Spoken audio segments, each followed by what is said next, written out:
India की सबसे सस्ती ईवी होने वाली ओला S1 एयर कुछ दिनों में लॉन्च होने वाली है। इसको टैगलाइन दिया गया है सबसे सस्ती ईवी करके, क्योंकि मार्केट में जितनी भी ईवी है उसमें से सबसे कम रेट में यही है। तो अगर आप इसको लेने का सोच रहे हैं तो इसकी कुछ खासियत है और कुछ खामी है जिसके बारे में आप सबको पता होना चाहिए। तो इस वीडियो का पर्पस यही रहेगा कि 5 negative point 5 positive point, but तरीका बहुत डिफरेंट रहने वाला है। 1 पॉजिटिव एंड 1 नेगेटिव पॉइंट से मैं आपको क्लियर करूंगा ताकि बैलेंस मेंटेन रहे, और होप करूंगा कि सभी पॉइंट आपके दिल को छुएंगे, यानी कि आप सब रिलेट कर सकेंगे। ये पॉइंट आपके लिए अच्छा होगा।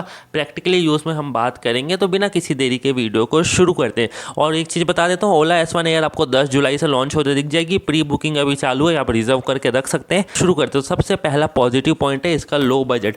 ये भारत की सबसे सस्ती स्मार्ट ईवी में कहा गया। सबसे सस्ती ईवी देखा जाए तो वो तो 60,000 की भी आती है, बट स्मार्ट ईवी में देखिए जो टॉप डिमांडिंग में, तो सबसे कम बजट इसी का रखा गया है, जो कि TVS iQube, एथर ले लो या ओला, उन तीनों में से S1 एयर का प्राइस सबसे कम है। तो पहला नेगेटिव है, इसमें जो हब मोटर मिलता है वो आपको उतना पावरफुल नहीं दिया जाता। 0 to 45 की स्पीड ये 3 सेकंड में कवर तो कर लेता है, but hub motor mid drive motor से थोड़ा सा लेस पावरफुल होता है। बाकी ये लो मेंटेनेंस है तो इसके कोई दिक्कत आने वाली नहीं है। सेकंड, इसका पॉजिटिव पॉइंट की बात करेंगे, इसमें आपको फीचर्स वही देखने को मिलते हैं जो S1 में और S1 Pro में देखने को मिलते हैं। म्यूजिक देखने को मिलेगा, टच स्क्रीन देखने को मिलेगा, मैप, कॉलिंग, ये सब स्मार्ट फीचर आपको ओला S1 एयर में सेम देखने को मिलेंगे। सेकंड, इसका नेगेटिव पॉइंट है, इसमें आपको कोई भी डिस्क ब्रेक देखने को नहीं मिलेगा, ना ही कोई एलॉय व्हील देखने को मिलेगा, जिसकी वजह से लेस कॉन्फिडेंस आएगा ड्राइवर को, क्योंकि इसकी टॉप स्पीड 85 किलोमीटर रखी गई है। 85 किलोमीटर बहुत होता है, क्योंकि घर में बच्चे भी चलाते हैं जो कि 14-16 साल के होते हैं, तो डिस्क ब्रेक रहता तो कंट्रोल करने में ईजी जाता। तो बिना डिस्क ब्रेक के गाड़ी इतनी स्पीड में अनबैलेंस होने के चांसेस बहुत ज़्यादा बढ़ जाएंगे। तो अगर म्यूजिक सिस्टम ना दे के इसमें डिस्क ब्रेक भी दिया जाता तो वो एक वैल्यू फॉर मनी कहलाता। फिलहाल हम इसके थर्ड पॉजिटिव पॉइंट की तरफ चलते हैं। अब जो इसमें डिज़ाइन है वो गुड डिज़ाइन, जैसे कि लोगों का डिमांड था। फ्लैट फुट रेस्ट मिलेगा, पीछे में आपको ग्रैब हैंडल देखने को मिलेगा, ड्यूल सस्पेंशन देखने को मिलेगा फ्रंट में, और रियर का शॉकअप भी आपको ड्यूल में ही देखने को मिलेगा। पहले वो हॉरिजॉन्टल रहता था 1 में, अब आपको वर्टिकल देखने को मिलेगा, जो कि बहुत ही अच्छी बात है। अब जिन लोग को डाउट या क्वेश्चन था कि ओला मजबूत नहीं है, टूट जाती है सामने से टकराने से, अब उनका डाउट दूर कर दिया गया। अब लोग इसको लेने के लिए तैयार हो जाएंगे इसका सस्पेंशन ही देख के। तो वो एक पॉजिटिव पॉइंट आप बोल सकते हैं, इसके डिज़ाइन में चेंजेस किया गया है। और वही चीज़ इसका अगर हम नेगेटिव में देखें, इसका थर्ड नेगेटिव जो पड़ रहा है वो है इसका कॉस्ट कटिंग, क्योंकि इसमें फिर भी मेन स्टैंड नहीं दिया जा रहा। साइड स्टैंड की क्वालिटी उतनी अच्छी नहीं है। यहाँ पे फोटो देख के आप जज मत कर लेना, इसका स्टैंड बहुत मजबूत है। ये टेम्पररी के लिए, अगर आप इसको डेली ऐसे बैठना चालू कर दोगे तो ये ऐसी तैसी होकर टूट जाएगा। और अगर इसका एक स्टैंड टूट गया तो इसका सेंसर काम नहीं करेगा, और सेंसर काम अगर नहीं करा तो आपकी गाड़ी वहीं रुक जाएगी, चलने लायक भी नहीं रहेगी। तो ये एक इसका एक डिसएडवांटेज है। साइड स्टैंड के साथ लेडीज़ फुट रेस्ट भी नहीं दिया। आप एसेसरीज में उसको लगवा सकते हैं, बट कंपनी की तरफ से उसको देना चाहिए था, तो वो एक कॉस्ट कटिंग है, आपको एक्स्ट्रा पे करके देना पड़ेगा।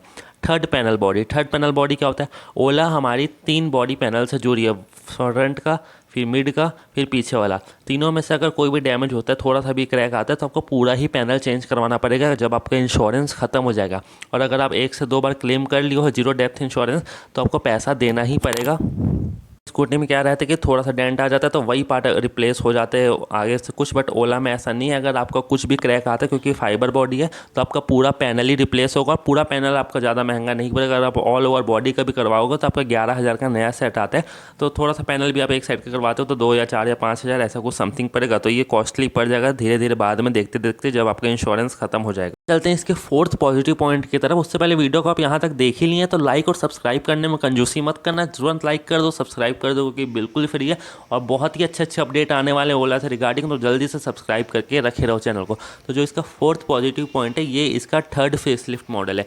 थर्ड फेसलिफ्ट मॉडल उसे कहा जा रहा हूँ मैं, जैसे कि S1 Pro सबसे पहले लॉन्च किया गया था, फिर S1, ये सब दोनों में बहुत सारी दिक्कतें आई थी। तो 2-3 साल होने के बाद उन सभी दिक्कतों को ध्यान में रखते हुए S1 एयर को लॉन्च किया गया, और बैटरी हमारी 3 किलोवाट S1 वाली ही दी गई है। तो इसमें कमियां आने के चांसेस बहुत कम है, यानी कि प्रॉब्लम आने के चांसेस बहुत ही कम हो जाते हैं, क्योंकि इसको पहले से ही देख के बनाया गया। जो जो गलतियां उन्होंने पहले की थी 3 साल में, उसको सुधार करके ही इसको बनाया गया। तो अभी इसमें मिस्टेक होने के चांसेस बहुत ही कम है, तो जिसकी वजह से इसमें दिक्कतें भी कम आएगी, ये टूटेगा भी कम, ब्रेक डाउन भी कम होगा।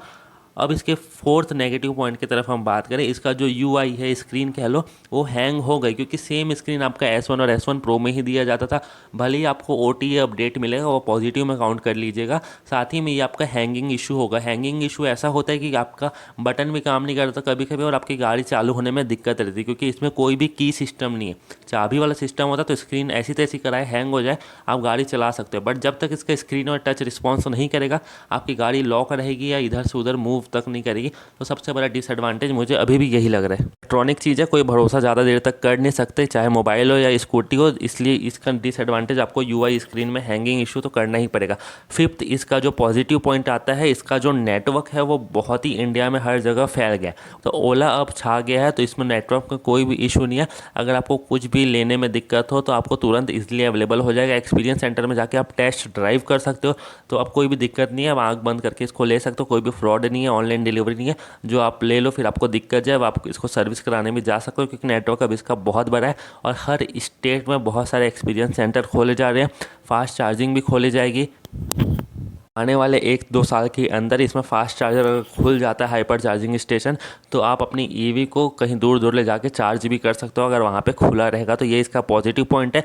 और एक और पॉजिटिव पॉइंट है, इसमें जो रेंज मिलती है वो देखा जाए तो हब ड्राइव मोटर के हिसाब से आपको थोड़ी सी ज़्यादा देखने को पड़ेगी। 100-120 आपकी आराम से इको मोड में दे देगी। वैसे S1 भी आपको नॉर्मल मोड में 90-95 ऐसा एवरेज दे देती है, पर S1 एयर आपको और ज़्यादा देगी। सेम बैटरी है, थोड़ी सी वेट कम है और हब मोटर आपको देखने को मिलता है, तो उस वजह से आपको ये रेंज थोड़ी सी ज़्यादा प्रोवाइड करेगी। और लास्ट जो इसका नेगेटिव पॉइंट अगर हम देखें, इसकी सर्विस इसकी तीनों ही गाड़ी की ख़राब है। जैसे कि मैंने अपने पुरानी वीडियो में बताया था, इसकी सर्विस क्यों ख़राब है उसको आप पूरा चेक कीजिएगा। इसके जस्ट पीछे वाली वीडियो है, उसमें आपको पूरा डाउट क्लियर हो जाएगा। तो इसका 5 नेगेटिव पॉइंट में अभी भी मैं इसका सर्विस लेना चाहूँगा, क्योंकि इसका सर्विस उतना अच्छा नहीं है, इसके टेक्नीशियन को उतना नॉलेज नहीं है। कुछ स्टेट में टेक्नीशियन बहुत अच्छे हैं और कुछ स्टेट में टेक्नीशियन को बिल्कुल भी नॉलेज नहीं है, जिसके वजह से ओला उन लोग बना ही नहीं पाते और आपकी ओला बार बार उस स्टेट में ख़राब होती जाएगी, उस लोकेशन में ख़राब होते रहेगी और आपको दिक्कतों का सामना करना पड़ेगा। और इसका सॉल्यूशन कैसे पाना है तो आप पीछे वाली वीडियो देख लीजिएगा, उसमें पूरा सॉल्यूशन बताया हुआ हूँ मैं।